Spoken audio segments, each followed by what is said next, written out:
जय माता जी guys, I hope आप सब लोग बहुत ही ज़्यादा बढ़िया होंगे। सो गुड मॉर्निंग यार। सबसे पहले तो गुड मॉर्निंग और welcome to the new video.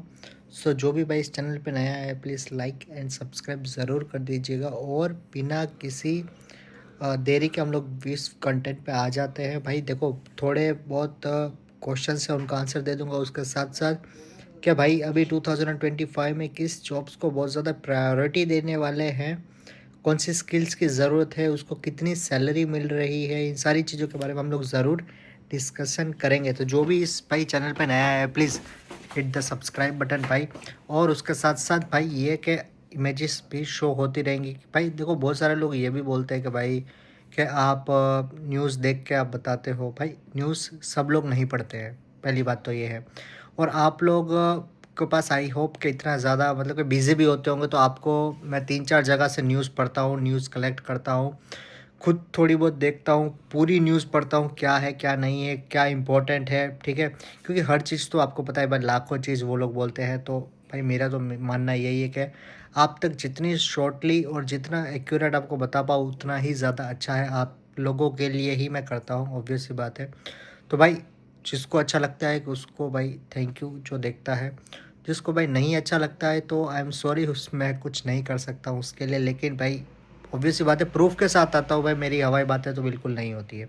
तो चलिए भाई डायरेक्ट आते हैं हम लोग डायरेक्ट कंटेंट के ऊपर। आपको इमेजेस शो हो रही होगी कि भाई स्किल ट्रेड्स जो है, अभी टॉप 5 की बात करेंगे हम लोग कि कौन सी की ज़रूरत है 2025 में, और उनको एक्सपेक्टेड सैलरी कितनी मिल रही है ना। हाँ ये बात है कि भाई अभी सैलरी वेजेस बढ़ रहे हैं, तो भाई कितने बढ़े हैं तो उस हिसाब से कैटेगरी के में अंदर आएगा।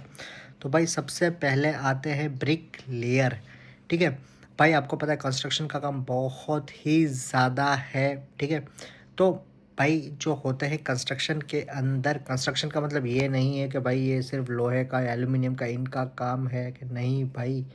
जो होते हैं मतलब जो ब्रिक्स लेयर लगाते हैं, मतलब यहाँ पे होता है ना, जो घर होते हैं ना, घर जो बिल्डिंग्स होती है बड़ी बड़ी, तो उसके अंदर ब्रिक लेयर्स पता है कैसी होती है।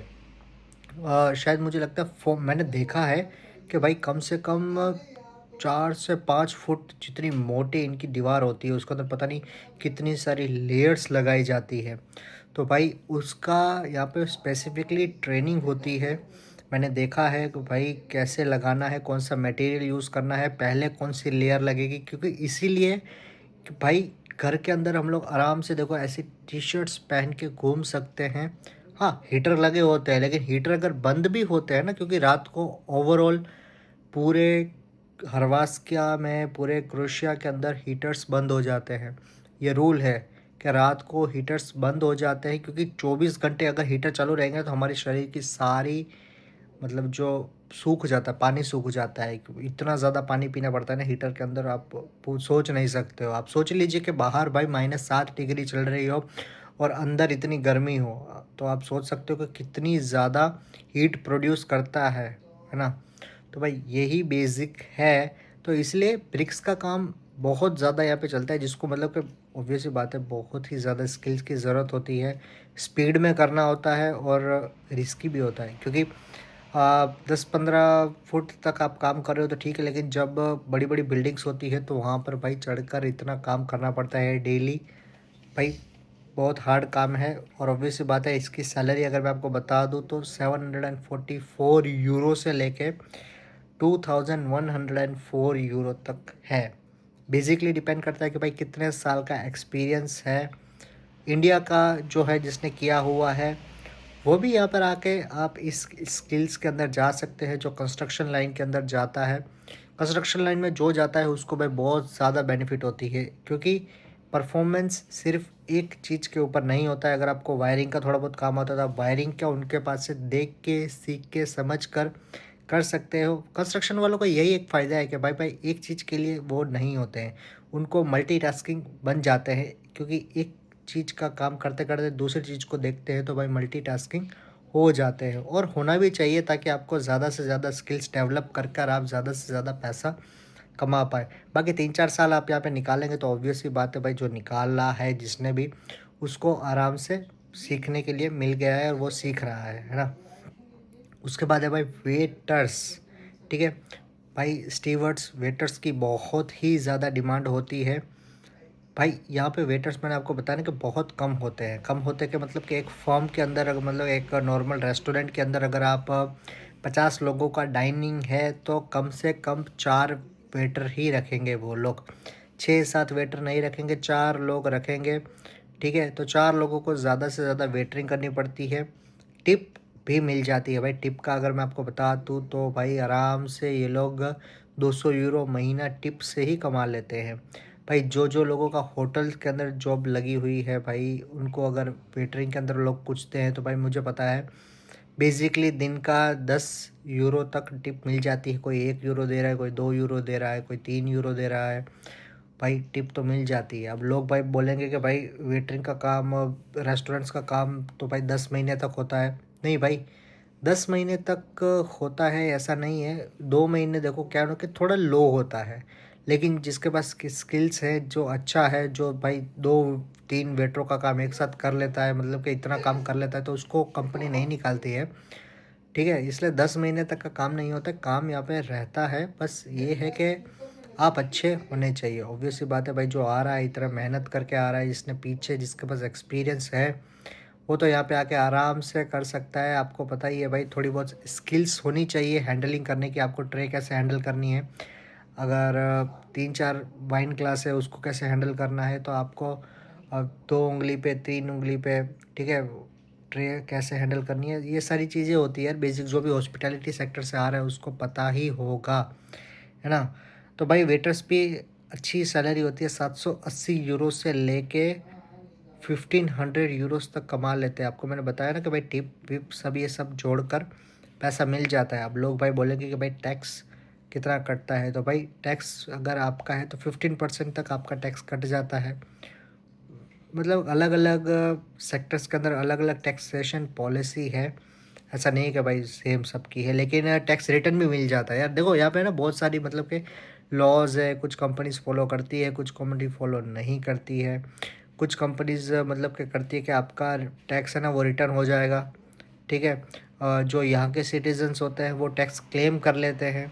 ठीक है, जो इंडिया वाले हैं वो बोलते हैं कि सर हमें थोड़ा कैश में दे दो और थोड़ा सा अकाउंट में डाल दो। तो इस हिसाब से भी चलता है। शायद 900 को 1000 यूरो तक वो लोग अकाउंट में ले लेते हैं, बाकी सारा कैश में ले लेते हैं। तो बहुत सारी चीज़ें ऐसी होती है भाई, टैक्सेशन बच जाता है। लेकिन जिसकी बड़ी कंपनीज़ हैं, कैम गार्ड मार्क जैसी बड़ी बड़ी कंस्ट्रक्शंस की कंपनी है, उनको अगर पूरा कैश में मिल रहा है तो उनका टैक्स पूरा कट कर 15 से 16-17%, 20% तक उनको सब कुछ मिल जाता है। ओके, उसके बाद भाई भाई कुछ लोगों का आ रहा था कारपेंटर। तो भाई कारपेंटर की जॉब भी यहाँ पे बहुत ही ज़्यादा है। देखो इन सारी जॉब्स का एक बेसिक है, मतलब कि एक सबका होता है ना बेसिक। तो इन सारी जॉब्स का बेसिक पता क्या है? इन सारी जॉब्स का बेसिक है कि भाई लैंग्वेज। लैंग्वेज मतलब 40% तक आपको लैंग्वेज आनी ही चाहिए भाई। इस चीज़ को क्या बोलते हैं, उस चीज़ को क्या बोलते हैं, बुलाते कैसे हैं, थोड़ी बहुत अगर आपको बात करनी पड़े तो आप बात कैसे करोगे। तो भाई बेसिक है लैंग्वेज। लैंग्वेज आपको आनी थोड़ी बहुत तो आनी चाहिए थोड़ी, इसलिए सीखना स्टार्ट कर दीजिए जिसको भी आना है, ताकि आप अपने काम के अंदर स्किल्स के साथ साथ आपके पास टेक्निकल नॉलेज के साथ साथ थोड़ी बहुत यहाँ पर एजुकेशनल नॉलेज भी हो, है ना। तो ये भी एक बहुत ही ज़्यादा इम्पोर्टेंट है कि भाई कारपेंटर का काम भी यहाँ पर है। आपको पता ही है कि भाई जो रिस्टोर हो रही है ना सारी बिल्डिंग, जो हेरिटेज प्रॉपर्टी सारी रिस्टोर हो रही है। ठीक है, यहाँ पे वुडन का काम बहुत ज़्यादा होता है, विंडोज़ का भी होता है। तो भाई इन सारी चीज़ों के लिए ये लोग कारपेंटर की ज़रूरत होती है फर्म्स के अंदर। और भाई ये सारी चीज़ें तो इंडिया में भी इतनी ज़्यादा इम्पोर्टेंट है, तो ऑब्वियस सी बात है यहाँ पर भी इम्पोर्टेंट ही है। इसकी भाई अगर मैं आपको नॉर्मल सैलरी बता दूँ तो भाई इसकी सैलरी ज़्यादा है। 905 यूरो से लेके तकरीबन तकरीबन 1600 यूरो के अंदर अंदर। ठीक है, तो मतलब अगर आपको पास अच्छा खासा एक्सपीरियंस है पीछे का, अगर आप यहाँ पे 1 साल के अंदर जल्दी से सीख जाते हैं काम, तो ऑब्वियस ही बात है आपको भाई यहाँ पर सैलरी इंक्रीज़ हो ही जाती है। ठीक है, तो 1600 यूरो तक आप आराम से कमा सकते हैं, कोई भी दिक्कत आने की ज़रूरत नहीं है। 2 से ढाई साल के अंदर, ऐसा नहीं कि भाई आते ही सीधा आपको 1 साल के अंदर इतना हो जाएगा, नहीं। 2 से 3 साल के अंदर आप आराम से इतना आप कमा ही लेंगे। ओके, उसके बाद है भाई इलेक्ट्रिशियंस। भाई मैंने बोला था इलेक्ट्रिशियंस की यहाँ पे भाई बहुत ही ह्यूज डिमांड है। जो भाई इलेक्ट्रिशियंस के अंदर होता है ना, उसको तो भाई पैसा भाई दबा के मिलता है। 940 यूरो से लेके 2100 2200 यूरो तक मैंने देखे हैं। मैंने सच में देखे भाई। उनका काम भी इतना होता है यार, वायरों के अंदर ये वो, ठीक है। सोलार का इतना काम होता है, सोलार करना। भाई इनका काम तो मतलब कि है, मतलब रिस्क वाला भी। ऑब्वियस ही बात है भाई, electricity is not a thing के जिसके साथ खेला जाए, तो मतलब रिस्क है भाई। काम, हर काम में रिस्क है। आप बोलोगे भाई किस काम में रिस्क नहीं है, ऑब्वियस ही बात है हर काम में रिस्क है। लेकिन इलेक्ट्रिशियंस को तो भाई इंडिया में भी पैसा दिया जाता है, एज़ कम्पेयर दूसरी जॉब से, बेसिक जॉब से ज़्यादा पैसा दिया जाता है। तो भाई ये बात तो है, मतलब कि पैसा है इलेक्ट्रिशियन का।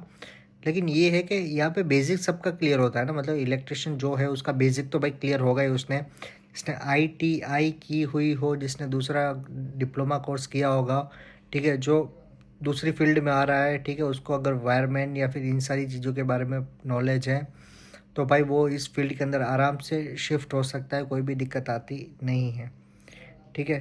तो भाई और लास्ट है हमारी, फिफ्थ है, वो है शेफ़। शेफ़ तो भाई आपको पता है कि भाई वो तो सब जगह सब जगह उसकी डिमांड होती है। आप, लेकिन ये है कि भाई जो बूचरी सेक्शन में है, ठीक है, जिसको नॉनवेज का ज़्यादा है, सी फूड जिसको ज़्यादा बनाना आता है, स्प्लिट, उसी जैक के अंदर उसकी बहुत ही ज़्यादा डिमांड है भाई शेफ़ के अंदर, क्योंकि टूरिस्ट एरिया ज़्यादा है। ज़ाग्रेब में आपको मैं रिकमेंड नहीं करूँगा, इतनी ज़्यादा नहीं है भाई। ज़ाग्रेब में तो मतलब है, लेकिन इतनी ज़्यादा नहीं है जितनी स्प्लिट और ओसी जैक में है ना। भाई शेफ़ को तो भाई ऑब्वियस सी बात है कि भाई ज़्यादा पेमेंट तो करेंगे। 2500 यूरो तक तो भाई, 750 से लेके 2500 यूरो तक किया जाता है भाई पेमेंट। ओके, तो भाई है भाई, मतलब कि शेफ़ जो होता है, मतलब बेकरी सेक्शन का भी यहाँ पे बहुत ज़्यादा है, जिसको क्रिएटिविटी है, जिसके पास पेस्ट्रीज़, कुकीज़, केक, इन सारी चीज़ों के नॉलेज है भाई, बेकरी सेक्शन भी यहाँ पे आप आकर कर सकते हैं। लेकिन जो बूचरी सेक्शन और नॉनवेज सेक्शन जिसको आता है, वो उसका भी अच्छा खासा पैसा है भाई।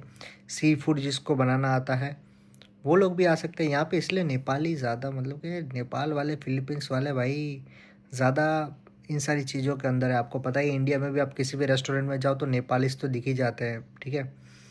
तो नेपाल वालों का थोड़ा सा डोमिनेशन है इस सेक्टर के अंदर, ठीक है। लेकिन भाई डिमांड हर सेक्टर की है, ठीक है। अब हाउ वेजिस कंपेरिजन, ठीक है, नॉर्मल ये भी है कि भाई कैसे करते हैं। लेकिन देखो 2024 के अंदर था, लोग कमा लेते थे 1400 यूरो तक, ठीक है। और उसके अंदर अगर आपको मैं स्पेसिफिकेशन बता दूं तो कंस्ट्रक्शन वाले कमाते थे भाई 1100 यूरो। अकोमोडेशन एंड फूड वाले तो भाई मतलब कि 1000 1100 1200 यूरो तक कमा लेते थे। अभी भी उनको अगर जॉब मिल रही है, जिसको ऑफर लेटर आ रहा है, 1200 यूरो तक आराम से मिल ही जाता है। तो भाई ये था हमारा पूरा कंटेंट। ऊपर से अगर आपको मैं चलो थोड़े बहुत क्वेश्चंस का आंसर दे दूं, तो भाई लोग पूछ रहे थे कि भाई के डिलीवरी जॉब्स का क्या है। भाई अगर आपको डिलीवरी जॉब्स का रियलिटी बता दूं ना, तो डिलीवरी जॉब्स तो ऑलमोस्ट मुझे लगता है अब 10 में से सिर्फ एक बंदे को वर्क परमिट दे रहे हैं। सबसे पहले इन्होंने बंद किया था डिलीवरी जॉब्स, तो भाई डिलीवरी जॉब्स को कर दिया है अभी तक ऑलमोस्ट। मुझे तो लगता है अभी जिसके भी मैसेजेस है डिलीवरी वाला, तो शायद ही कोई होगा। डिलीवरी तो अभी एक 1% या फिर 10% ही रह गया है। बहुत ज़्यादा हाइप हो गई थी भाई, डिलीवरी डिलीवरी डिलीवरी। अब यहाँ पे आके इतने सारे लोगों को इन्होंने धक्का मार के निकाला है, तो भाई गवर्नमेंट ने स्ट्रिक्ट बोल दिया कि हम डिलीवरी वालों को वर्क परमिट ही नहीं देंगे, ठीक है। अब कुछ लोगों ये भी भाई अफवाह फैला रहे हैं कि वर्क परमिट इशू करना बंद कर दिए गए हैं, लेकिन भाई ये बात बिल्कुल भी सही नहीं है। ये बात एकदम गलत है कि भाई बंद कर दिए गए हैं। बंद नहीं कर दिए गए हैं, थोड़े से होल्ड कर दिए गए हैं। होल्ड का मतलब है कि भाई कि पहले जितने इशू होते थे स्पीड में, अब उतने नहीं हो रहे। पता क्यों नहीं हो रहे? क्योंकि अब क्या हो गया है कि अब रैंडमली हो रहे हैं, मतलब कि 10 लोगों में से 3 हो रहे हैं, ठीक है। मतलब 30% चांसेस है इशू होने के। क्योंकि भाई इतने ज़्यादा बैकलॉग मैंने आपको पहले से बताया था कि भाई बैकलॉग इतना हो गया था ना, ठीक है, हर चीज़ का। तो भाई जिसके आ रहे हैं उसके आ रहे हैं, जिसके नहीं आ रहे हैं उसके नहीं आ रहे हैं। क्योंकि हमने भी कुछ लोगों का अप्लाई किया हुआ है, 2 से 3 लोगों का, ठीक है, हमारी कंपनी ने। तो उनके अभी नहीं आ रहे हैं यार, मतलब कि अगस्त में उन्होंने किया था, ठीक है, अगस्त वाले, हमारे भी अगस्त वाले हैं, तो उनका भी अभी तक नहीं आ रहा है। तो भाई ये भी बहुत ही ज़्यादा इम्पोर्टेंट है कि भाई के नहीं आ रहे हैं। तो जिसके अब नहीं आ रहे हैं तो नहीं आ रहे भाई, अब क्या ही करें, है ना। तो लेकिन आप टेंशन मत लीजिए भाई, जो भी आप होप मत छोड़िए, ठीक है। आपको 110% भाई वेट कर सकते हैं। अब तो भाई ज़्यादा वेट मत कीजिएगा, मेरा तो मानना यही है कि दिसंबर जनवरी वाले ज़्यादा वेट बिल्कुल भी मत कीजिएगा, ठीक है। अभी आपको शायद वेट कर लेना चाहिए फरवरी के मिड तक, ओके। तो भाई ये तो भाई बेसिक हमारा।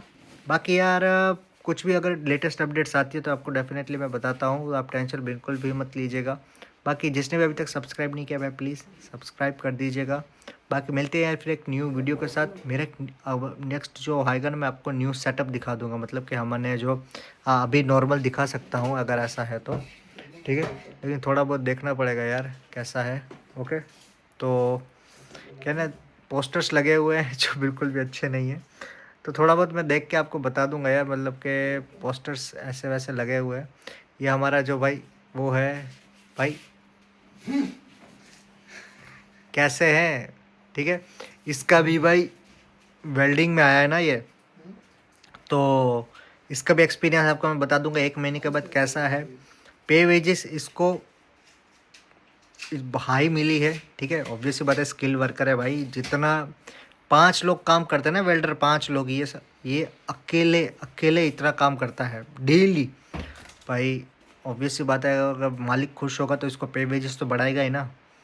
तो देखते हैं भाई इसको कितना सैलरी मिलती है, कितनी सैलरी मिलेगी। खुश है बहुत ज़्यादा। बाकी यार जो भी प्रॉब्लम आएगी मैं हूँ, टेंशन मत लीजिए। अभी मैसेज के पहले मैंने रिप्लाई किए थे, अभी क्या है ना कि टाइम थोड़ा कम मिलता है, इसलिए मैं जल्दी से जल्दी रिप्लाई करूँगा, आप टेंशन मत लीजिएगा। बाकी यार फिर मिलते हैं एक न्यू वीडियो के साथ। चलिए, जय माता जी, बाय, टेक केयर।